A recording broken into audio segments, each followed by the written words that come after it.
बाद स्वागत है आपका मध्य प्रदेश और छत्तीसगढ़ बुलेटिन में। शुरुआत करेंगे बेमेतरा से, जहां पुलिस ने 81 किलो 932 ग्राम गांजा को विधिवत रूप से नष्ट कर दिया है। और साथ ही बात होगी छुरिया की, जहां पर कांग्रेस विधायक भोलाराम साहू, पूर्व विधायक छन्नी साहू सहित कांग्रेस नेताओं ने सरकार के खिलाफ नारेबाजी की है। ऐसी तमाम खबरों पर करेंगे विस्तार से चर्चा। बेमेतरा जिले में पुलिस ने मादक पदार्थ गांजा के 81 किलो 932 ग्राम की मात्रा, जिसकी अनुमानित कीमत 8,20,000 रुपए से अधिक है, को विधिवत रूप से नष्ट किया है। पुलिस मुख्यालय रायपुर के आदेशानुसार और दुर्ग रेंज के पुलिस महानिरीक्षक रामगोपाल गर्ग के मार्गदर्शन तथा वरिष्ठ पुलिस अधीक्षक बेमेतरा राम कृष्ण साहू के निर्देशन में जिले के विभिन्न थानों में जब्त मादक पदार्थों के नष्टीकरण हेतु जिला स्तरीय औषधि निपटान समिति का गठन किया गया था। इस समिति की देखरेख में थाना सिटी कोतवाली बेमेतरा क्षेत्र अंतर्गत पथर्रा स्थित biotech fuels private limited company परिसर में एनडीपीएस एक्ट के प्रावधानों के तहत 26 प्रकरणों में जब्त मादक पदार्थों को जलाकर नष्ट किया गया। बेमेतरा से सी न्यूज संवाददाता संजू जैन की रिपोर्ट। छुरिया थाना पुलिस ने शांति एवं सुरक्षा व्यवस्था के तहत 28 सितंबर 2025 को ग्राम पैरीटोला बमहनी क्षेत्र में भ्रमण के दौरान मुखबिर की सूचना पर कार्रवाई करते हुए बमहनी के पड़राम टोला मोड़ के पास नाकाबंदी कर बुलेरो वाहन से अवैध देशी शराब ले जाते हुए एक आरोपी को पकड़ा, जिसके विरुद्ध आबकारी अधिनियम की धारा 34-36 के तहत अपराध पंजीबद्ध कर न्यायिक रिमांड पर भेजा जा रहा है। दूसरे मैदारी वाहन से 16 पेटी अवैध शराब पकड़े जाने के मामले को लेकर कांग्रेस विधायक भोलाराम साहू, पूर्व विधायक छन्नी साहू एवं अन्य कांग्रेस नेताओं ने सामुदायिक स्वास्थ्य केंद्र के बाहर सरकार के खिलाफ जमकर नारेबाजी की और स्वास्थ्य मंत्री से इस्तीफे की मांग की। बीएमओ को भाजपा नेता एवं जीवनदीप समिति सदस्य सुरेंद्र सिंह भाटिया ने भी फटकार लगाई और दोषियों पर कड़ी कार्रवाई की मांग की। मैतारी वाहन का दुरुपयोग कर शराब परिवहन पर जहां जनता में नाराजगी है, वहीं पुलिस द्वारा की गई तत्पर कार्रवाई की सराहना भी हो रही है। जो वाहन चालक है महातारी एक्सप्रेस का वाहन चालक है, वहाँ बैठे हैं, मैं पूछी और कुछ बात बताए भी।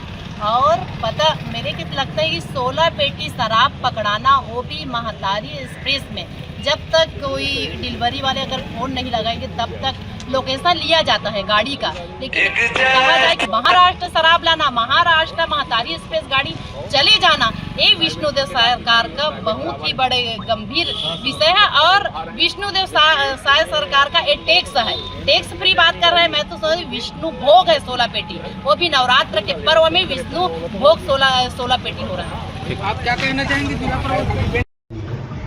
वैसे जब से छत्तीसगढ़ में भारतीय जनता पार्टी की सरकार बनी है, तब से ये लोग जो है शासकीय गाड़ी और पूरा अवैध रूप से शराब विक्रेताओं के सहयोग से पूरा छत्तीसगढ़ में अवैध शराब की बिक्री हो रही है। इस पर सरकार का कोई नियंत्रण है नहीं। तो जैसे कि अभी देखा गया कि पूर्व विधायक और अन्य संगठन के कार्यकर्ता जो है शराब परिसर के सामने जो है धरना उत्सव दे रहे हैं। आपकी गाड़ी 2 मिनट रुकी और आप सीधा रेस्ट हाउस पहुँच गए, ऐसा कारण क्या है? वहाँ 2 मिनट में वैसे कुछ नहीं, मैं बोला कि भाई वहाँ से अपन क्या है कि यहाँ रणनीति बना लेते हैं और रणनीति बना के उनको जो है ठोस अपन कार्रवाई करने के लिए मजबूर करें सरकार को। मेरा उद्देश्य वही था। मैं रुक के मैं उनको बोला कि इधर आइए, कि मैं इधर आ गया रेस्ट हाउस में, कि कोई रणनीति के तहत अपन करेंगे, सरकार से लड़ेंगे। इस प्रकार की आपके शासनकाल में कई प्रकार के अवैध काम हो रहा है, शराब की अवैध बिक्री हो रही है, शासकीय गाड़ी वो ट्रांसपोर्टिंग सरकार कर रही है। जो महातारी एक्सप्रेस माताओं के साथ, महतारियों के साथ जुड़े हुए हैं और उस गाड़ी में शराब, महाराष्ट्र की शराब तस्करी करना, ये दुर्भाग्यजनक बात है।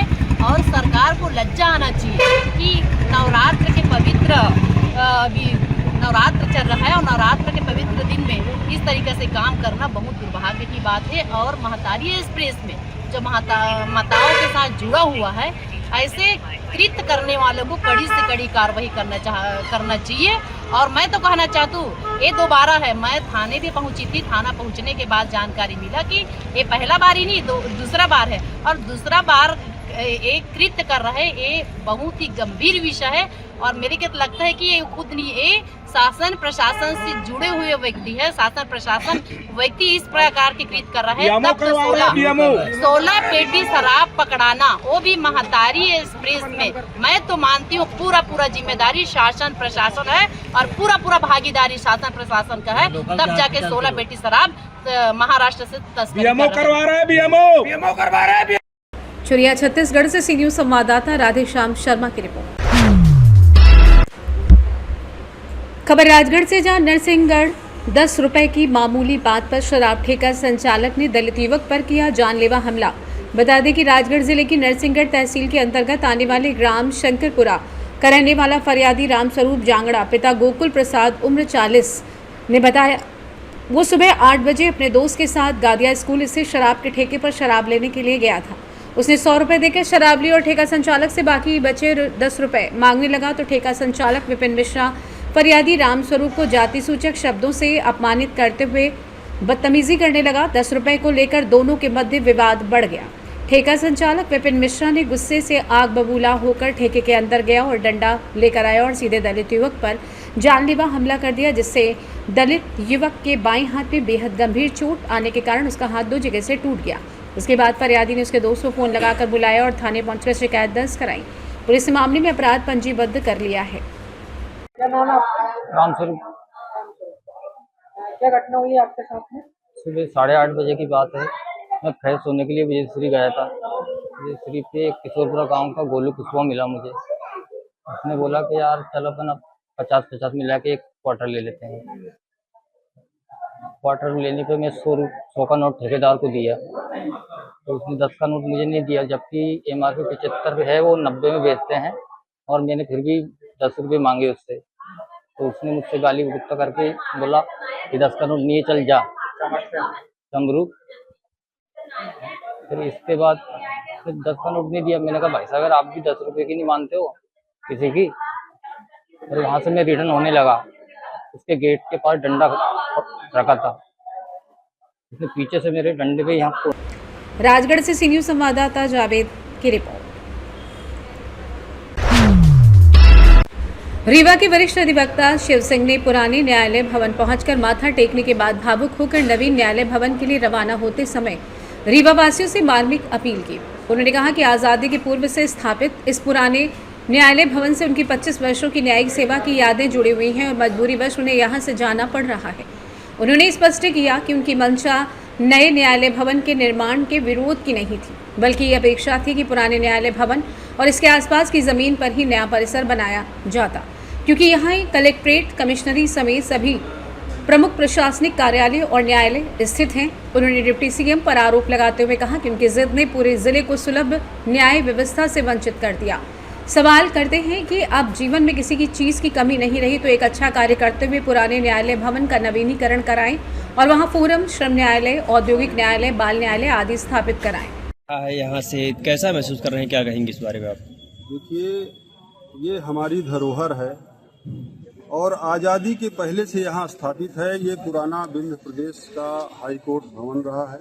उसके बाद न्यायालय भवन की स्थापना हुई यहाँ पर। हमारी आस्था यहाँ से जुड़ी है।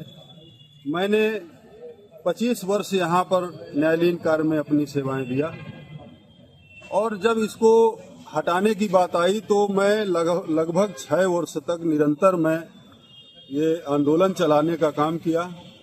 हमारे अधिवक्ता साथियों ने, तमाम रीवा जिले के वासियों ने सहयोग किया।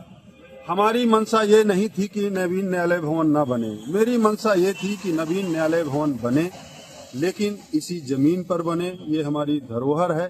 आसपास जो जमीनें कम रही हैं, पर्याप्त आसपास जमीनें थी, वहां बने।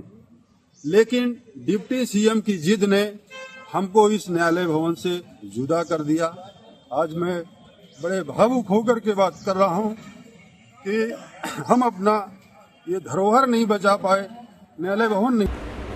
रीवा से सी न्यूज संवाददाता अर्जुन तिवारी की रिपोर्ट। सिंगरौली के ग्राम सेमुआर में RCT एवं मध्य प्रदेश डे ग्रामीण आजीविका मिशन द्वारा आयोजित सम्मान समारोह में 67 प्रशिक्षणार्थियों को सम्मानित किया गया।